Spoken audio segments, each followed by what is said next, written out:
हज के 5 दिन हैं। आप पहले थोड़ी देर के लिए जो ना, ये जो हाजियों पर मैंने देखा है, मिना के दिन जब करीब आने वाले होते हैं ना, तो हाजी घबराए घबराए मिल रहे होते हैं, क्या होगा, खेमे में कैसे रहेंगे, रश बहुत होगा, एहराम कितने दिन पहनना पड़ेगा।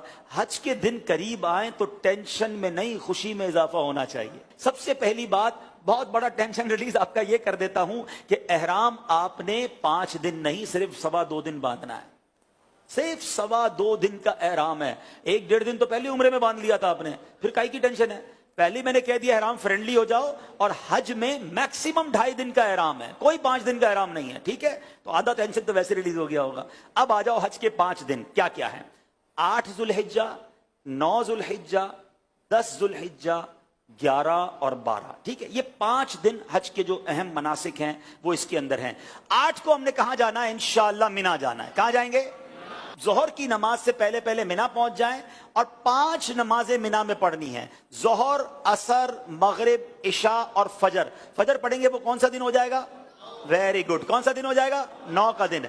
8 की जोहर से लेकर 9 की फजर तक हमने मिना में रहना है। 5 नमाजें पढ़ना मिना में सुन्नत है। अब 9 की फजर के बाद याद रखिएगा, हज का crucial day, most important day of हज, जिसको वकूफ अरफा, और जिसको ये कहें कि वो रुकने आजम है हज का, उसके बगैर हज ही नहीं हो सकता, और वो है अरफात का दिन। और अब ये दिन आ गया है 9 जुल्हिज्जा, ये यौमे अरफा कहलाता है। अब हाजी को जाना है अरफात के मैदान में। जो 9 जुल्हिज्जा का दिन है वो पूरा दिन हमने कहां गुजारना है? अरफात में। ये खास दिन है। जैसे ही जोहर का वक्त शुरू होगा, सुभान अल्लाह, जोहर का वक्त शुरू हुआ और जितने लोग वहां पर अरफात में मौजूद हैं एहराम की नीयत के साथ, वो सारे के सारे हाजी हो गए। हाँ, एक लम्हा भी किसी ने जोहर का वक्त शुरू होने के बाद से लेकर अगले दिन सुबह सादिक से पहले पहले अरफात में गुजार लिया, वो हाजी हो गया। हाँ, लेकिन जो सुबह चला गया है, या जोहर के वक्त से पहले गया, या जोहर के बाद भी गया, वो गुरूब आफ्ताब से पहले बाहर नहीं निकल सकता। ये बड़ा मसला है कि बाज़ औक़ात होता है कि दोपहर 3-4 बजे से बाज़ खेमे वाले कहते चलो भाई मुज़दलिफ़ा चलना है। नहीं, मगरिब का वक्त हो गया, अब आप आ जाएंगे मुज़दलिफ़ा। ये जो रात है, अल्लाह अकबर, बाज़ उलमा फरमाते हैं कि ये हाजी के लिए शब कदर से अफजल रात है। ये बड़ी मुबारक रात है, दुआओं की कबूलियत की रात है। पथरीली जमीन पर वो मजा आता है जो 5 स्टार होटल के बेड में मजा नहीं आता। अल्लाह की रिजा के लिए लोग जमीन पर पड़े हुए होते हैं। तो बहरहाल ये रात वहां गुजारेंगे। अब आ गया 10 की सुबह। पाकिस्तान में 10 तारीख को हम क्या करते हैं? कुर्बानी करते हैं ना।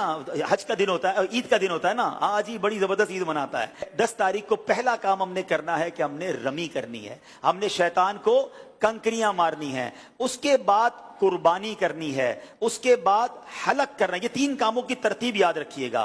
पहले क्या करनी है? रमी करनी है, फिर उसके बाद कुर्बानी करनी है, उसके बाद हलक करना है। आप एहराम से फारिग हो गए। हाँ, एहराम तो पूरा हो गया। अभी तो 10 तारीख की सुबह ही हुई है, दोपहर हो गया जाएगी ज्यादा से ज्यादा। 2.5 दिन में आप एहराम से फारिग। सिर्फ एक पाबंदी बाकी है जो मर्द और औरत के मामलात हैं, बाकी यू आर फ्री नाउ। अब उसके बाद तवाफुल ज़ियारा कर लें तो वो पाबंदी भी खत्म हो जाएगी।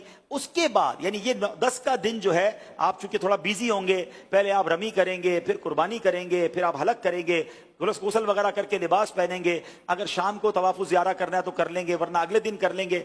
अब सिर्फ आपने 11 और 12 का दिन गुजारना है मिना में, और रातें गुजारनी है मिना में, और रमी करनी है। एक वाजिब बाकी रह जाएगा जिसको तवाफ़े रुखसत कहते हैं, वो जब वतन वापस जाना होगा तब आप कर लेंगे। तो ये है हज, जो ये 5 दिन हैं। इसमें पहला दिन मिना में, अगला दिन अरफात में, और बकिया 3 दिन भी मिना में गुजारने हैं। ये ऑल टुगेदर 5 दिन बनते हैं। और आखिरी दिन 12 को असर के बाद मगरिब से पहले पहले आप मक्का आ सकते हैं। तो यूं देखा जाए तो ये 4.5 दिन बनते हैं और 4 रातें हैं। तो इट्स नॉट ह्यूज वर्क। कोई टेंशन डालें, अपने साथ आप जरूरत का सामान ले जाएंगे और लोगों में तकसीम करते रहेंगे तो इंशाल्लाह हज में कोई टेंशन, अल्लाह ने चाहा तो नहीं होगी। आप दूसरों को टेंशन रिलीज करने का ज़हन बना लें, इंशाल्लाह आपकी टेंशन पहले ही खत्म हो जाएगी। इंशाल्लाह हम दूसरों की मददगार बनकर हज करेंगे इंशाल्लाह।